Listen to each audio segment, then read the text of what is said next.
Okay, so thanks for providing me the opportunity to speak to the user group. I'm an assistant conservation biologist with the Nature Conservancy of Canada. For those who aren't familiar with NCC, we're the largest land conservation organization in Canada, nonprofit, and in Manitoba alone we conserve and manage over 63,000 acres.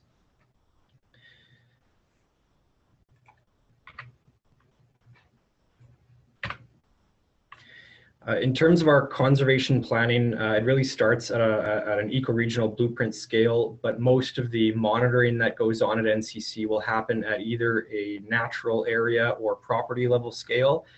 When we say natural area, we're referring to sort of a broad landscape level monitoring.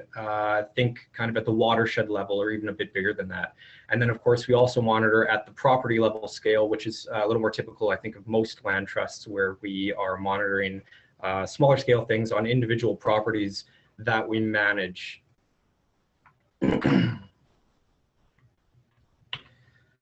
So to give you an idea, just a bit better of a scale, what a natural area is. This is a map of southern Manitoba, the province that I work in, and here we work in 9 different natural areas highlighted in red. Again, the size is typically a watershed or even a number of watersheds combined together. So one of the bigger natural areas here may be about 100 kilometers, maybe by 100 kilometers. NCC Manitoba has used Miradi with quite a bit of success in conservation planning. We've developed 9 different natural area conservation plans in Miradi, and we find it's particularly useful in the development stage of conservation planning, especially for things like consulting and the initial stages of development. In terms of monitoring, we found it's quite useful in terms of really trying to figure out what exactly it is we want to monitor. So highlighting biodiversity targets, as well as the KIAs, or key ecological attributes that we use to monitor those targets. And again, that goes further into both indicators and indicator thresholds, measurements and goals. And then obviously Miradi does an excellent job of rolling up all those monitoring activities or indicators to give an overall idea of what the viability of targets are. Here's an example of one of 9 natural area projects in Miradi, the West Souris Mixed Grass Prairie. I've hidden the arrows or the linkages just because that adds a bit of clutter, but we've had, as I said, great success in incorporating targets, threats, strategies, contributing factors, goals, a lot of the features of Miradi. Now, one of the areas where we haven't been using the full feature set of Miradi is in both the work plan and monitoring plan areas of Miradi. And there are a few reasons for that. The first of which was that, again, we do have a regional or province-wide monitoring plan that incorporates 9 large kind of broad scale natural areas. And therefore, we actually have 9 different Miradi projects. Some of these projects have shared biodiversity targets, and some of the KIAs are actually measured, or the indicators are measured together. So there are linkages between them. However, we haven't found a good way to kind of use Miradi to link those all together. Another one of the challenges we faced was the fact that we're doing both broad scale natural area planning, monitoring, as well as property level monitoring. And again, we haven't found Miradi to be an appropriate tool for us to do that. Finally, just in terms of data manipulation in Miradi, we found it sometimes a bit difficult to edit some of the monitoring aspects of Miradi, including things like indicators or monitoring resources like people or money or time. So that being said, NCC Manitoba has its own regional monitoring plan that incorporates a number of management tools, one of which is Miradi. You can see on the left, we actually have 9, in terms of monitoring effort in our region here, we have 9 of these broad scale natural areas that we typically do landscape scale monitoring on. And then we've got over 200 properties that we own and manage that we do property scale monitoring on. Now, the tools that we use to kind of get all of this monitoring effort and store the data and further plan, we use three kind of main tools. One is a geographic information system, and that is typically done for or used for property scale monitoring. Furthermore, we use an Excel database to store mostly natural area scale monitoring information, but also for property scale. And then finally, we've got what we call a land information system, or LIS. And this is a database that was created by NCC. And the main purpose in terms of monitoring that we use that for is really as a repository for monitoring documents, as well as keeping track of monitoring visits to all of our different properties or natural areas.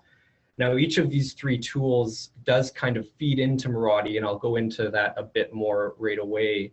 I just want to quickly go over these three tools that we are using very briefly. So in terms of a geographic information system, this again is typically for the property level monitoring.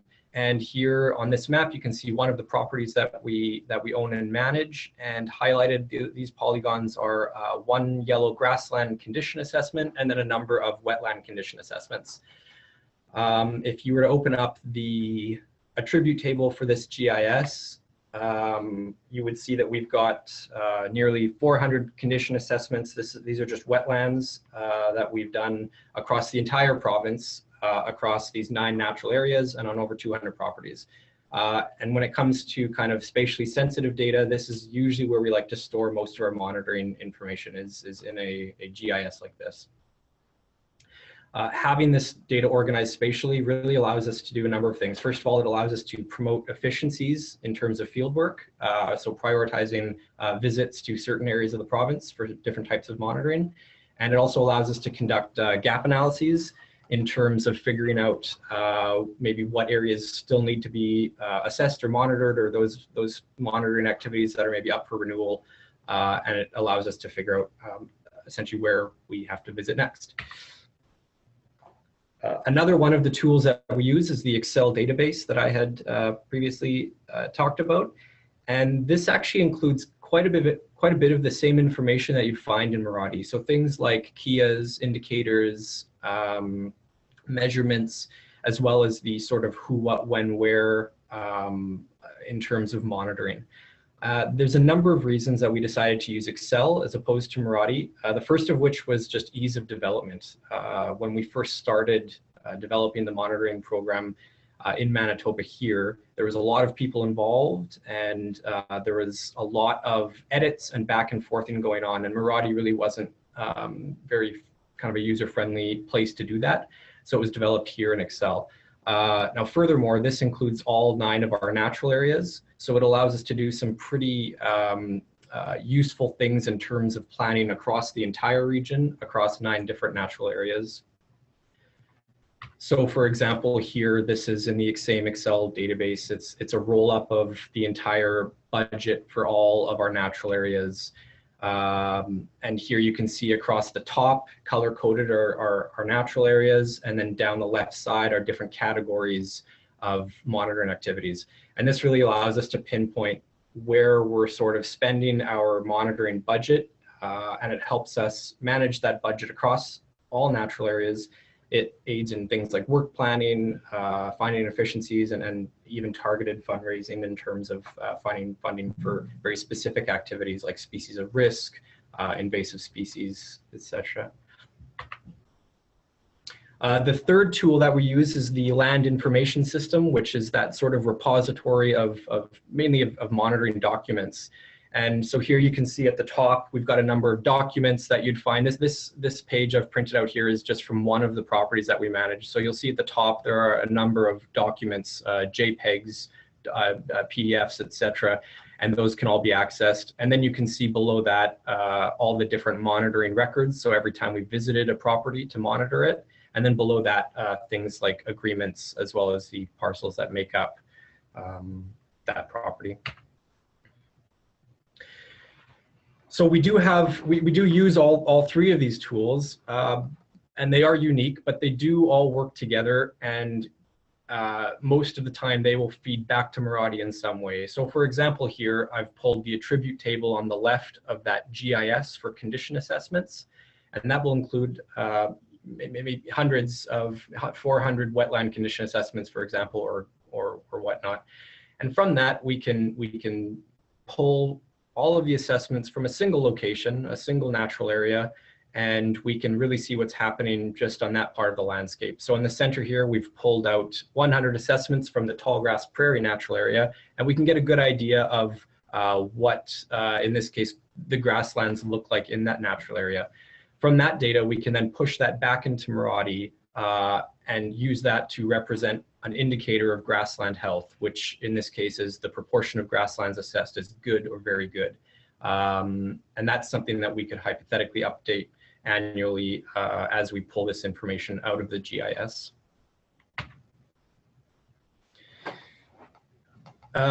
This is just looking again, as I said, everything, we use 3 main tools, but everything usually comes back to Miradi in the end. So you can see here, this is the viability of one of the targets in one of our natural areas, and you can see that we do bring everything back into Miradi in terms of all of our monitoring, as well as our measurements and future goals that would be stored here in Miradi.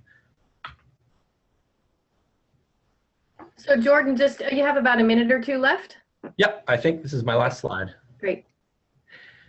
In terms of monitoring adaptation, we adapt our monitoring plan at kind of 2 scales, which are the 2 scales that we do monitor at. So at the property level, plans for every property are going to be updated every 5 or so years, and that's going to be based on results that we've found monitoring the past 5 years.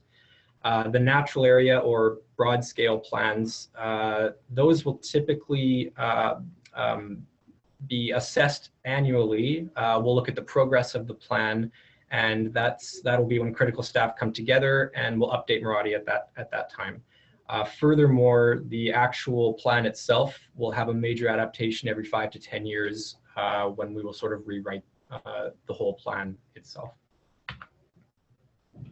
And that's kind of the overview of how NCC